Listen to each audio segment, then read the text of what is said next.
Hey, what's going on, everybody? Let's just get into it today. Today's topic is titled Learning How to Be a Minority. And so let's just get into it. Of course, I'm still, debriefing myself off of the results of the election, all the exit polls. And one of the things that struck me the most was, I would say like the Hispanic population, and they're leaning towards Trump, even though the not overwhelming, but 55% of the population went for Kamala. Um, there was a huge shift in the male Hispanic vote towards Trump, and it marked from Hillary to Biden to Kamala marked an over 35% drop. Like, that's humongous. Now, you expect to see like certain slides or whatever, like a little bit of a dip off, but 35% is statistically unbelievably significant. And we have to kind of investigate like what really made that happen, right? And I'm gonna bypass one of the major reasons that I think it is. And I think a lot of it has to do with race in itself, and more particularly anti black sentiments. Um, I will say that in white supremacy is a global event, right? There's white supremacy amongst black Africans in Africa. There's white supremacy in Asia. There's white supremacy in throughout Latin America. You know what I'm saying? I feel a large faction of the Latin American community consider themselves actually white themselves.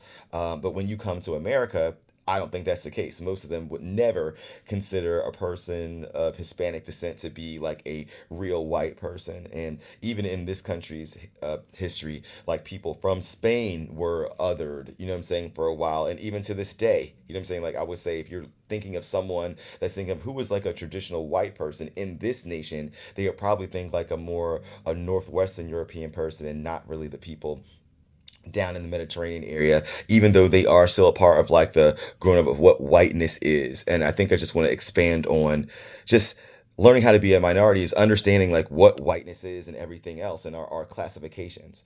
Um, there's like, first of all, race is a made up category. So I think we need to start with that. There's absolutely no scientific anything with race. Race was basically designed to promote uh, European supremacy and a way for people of European descent to unite together. But if you know anything about the history of Europe, they did not like each other. Like, Germans hated Austrians, hated Poles, hated the French, hated the English, who hated the Irish, and all these things. Like, all the world wars in modern times originated from Europe, right? So I was like, so it's a very, very, very violent place in its history. But the concept of white really evolved in America when they realized, hey, between all these Native Americans here and all these slaves that we stole, we are potentially being outnumbered. You know what I'm saying? And if we're worried about, oh, we're the Welshes, we're the French, we're the Germans, we're going to be outnumbered. So we need to create something that collects all the people that are not the people of color, right? So they created kind of this whiteness. And in turn, they also created like every other group is just what not white people are, right? And the same thing happens in every other continent. Like, you go to Asia, like the Japanese ain't fucking with the Chinese, ain't fucking with the Koreans, ain't fucking with the Vietnamese. And it's like, so there's so much infighting amongst them. They do not see themselves as one people. You go to Asia and say Asian, they're like, what the fuck are you talking about? You know what I'm saying? Same thing in Latin America. You know, a Dominican versus a Cuban versus a Mexican versus someone from Brazil. Like, they're not of one cultural identity. That only happens when they come here. Right? And then instead of being something that's an individual country and a culture, you're just Latin. You know what I'm saying? It's like you're just Hispanic, and or you're just brown, which is even a more macro category of people that have nothing related into it. You know what I'm saying? It's like brown people could be people of mixed African descent. Southeastern Asians that might have a darker hue, Latin American. So it's all just encompassed, and it's just basically means not white. All those categories mean not white. You know what I'm saying?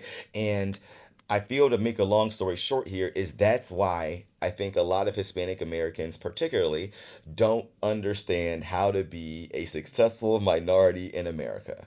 Because I believe they believe what they're being told. You know what I'm saying? Like they believe what they're being told from the conservative movement that if, hey, you just assimilate, like this is what it is to be an American, do the Republican conservative thing, like reject all that racial stuff, and if you just subscribe to our moral compass and do what we do and put your head down, you'll be okay.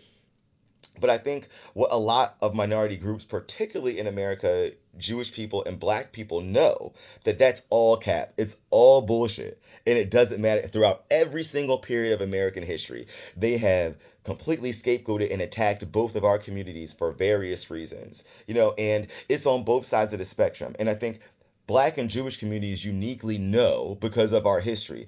African Americans, we're only existing in America, right? Because, the population we're stolen from Africa, so we're definitely a unique population in America. And we've never enjoyed a nation where we were the majority of people ever. So we've never been people in power. We've never been people really setting the laws and all those things. And so we understand what it's like to be amongst a white majority consistently.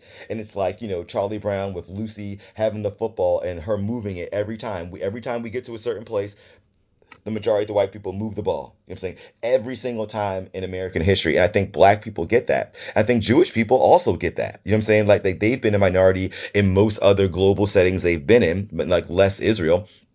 And they understand what it is to be a minority in the population. Now, they the I guess the scapegoating that they receive is kind of the opposite of what black people receive, which I think shows that the scapegoating doesn't matter about what the community actually does. So, they scapegoat black people and saying like, oh, well, they're poor. And if they would just lift each other up and just build up their own communities and we're just so criminal, like bypassing all the things in white supremacy that like push these things on these communities. But like, in all the things in the past where there's been Black Wall Streets and Harlem Renaissances and everything that black people have really done. But what has happened? White mobs. Literally.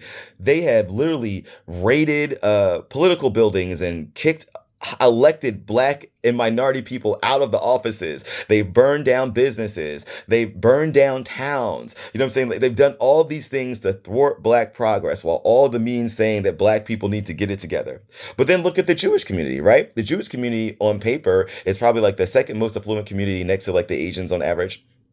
And they still attack them. Like they have their own communities. They're very separate in many ways, building businesses, doing all the things that, they say, hey, if you just do your own thing, you'll be fine. But wait, they're still being marched on saying Jews not replace us. They're still getting their synagogue shot down and everything. This Nazis are still carrying their flags and everything. So it's like, I think it goes to show that no matter what your community does, even if you're really successful and doing all the things, or you're something that has been sabotaged by them and you're not able to do so many things, you are still scapegoated in the same light, right? And I think Black and Jewish people also understand that you can't align with people that hate you. Like, that is the most important thing. No, it's not economic policy, right? Because they'll change that shit to fuck with you over race. Period. 100%. And I feel like that is the fallacy. Like, we know a black person cannot align with someone in the KKK that is literally designed to destroy us. Similarly, that like most Jewish people are not going to walk with Nazis, even if you do like the tax code together. I think our communities understand the danger in especially a country where the minority of how racial symmetry could be an issue and how we need to vote on the interests that is not aligned with that and that everything else is secondary. And I believe that like the Hispanic community in this country just doesn't get that yet. It doesn't understand that it's all lip service, that look at the history. White Americans have broke almost every treaty they've made with every black and brown person on earth. In Africa, in America, they put black people in concentration camps here. They put Asian people in concentration camps here. It's happened. You know what I'm saying? It's like they're in they broke all the Native American treaties and everything. There's so many things that's not honored.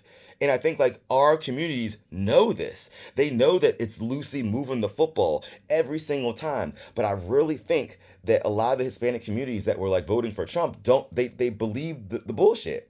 Like I was looking at some stories and listening to the testimonies of some Hispanic Americans that have family that are illegals, and they really think that they're not going to get taught. They're not going to get caught up. They bypass the fact that, hey, even legal citizens are deported in this nation by accident. Legal citizens are detained. But they really think, oh, they're just going to go after the bad people.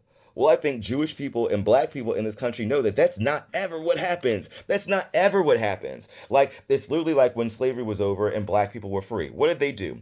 They created new laws and scenarios where free, random black people were just allowed to be arrested. You were just caught up. Oh, you look like a criminal. Let me just detain you.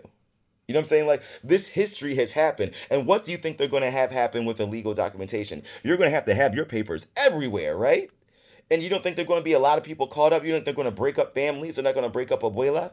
You don't understand that, like, this election was run on scapegoating against Hispanic Americans. A lot of people in America somehow think that, like, if all the Hispanic Americans were gone, that all of their problems would go away. So there is no humanity there. Like, you think that they're just going to be very delicate and comb through the families and oh, you're here illegally, but you've been good for 30 years, so just chill. No, that is not what's going to happen. You know what I'm saying? It's like it's going to be a hatchet. They don't even have a plan yet, like a full flushed out plan. And the person that's in charge said, "Hey, what are you going to do if certain families or certain families have citizens and other ones don't?" He's like, "Easy, we'll deport them all." He said it. And you have people that literally they don't understand. Like, they think like it really is about, oh, the cultural issue. We're Catholic. You know what I'm saying? It's like we don't break laws. We believe in family. We want lower taxes. So hey, you're going to leave us alone. Some of us who have been minorities in this nation a long time know that that ain't happening. It ain't happening. And I wish they got the memo. But sadly, I think every generation, every culture needs to have their moment. And I think a lot of Hispanic Americans, either they don't care or they forgot about the dreamers, right? They forgot about all that stuff. And sadly, they go and learn. So I just really pray that this can just get some thought on it and we can just be able to begin these conversations. And until next time.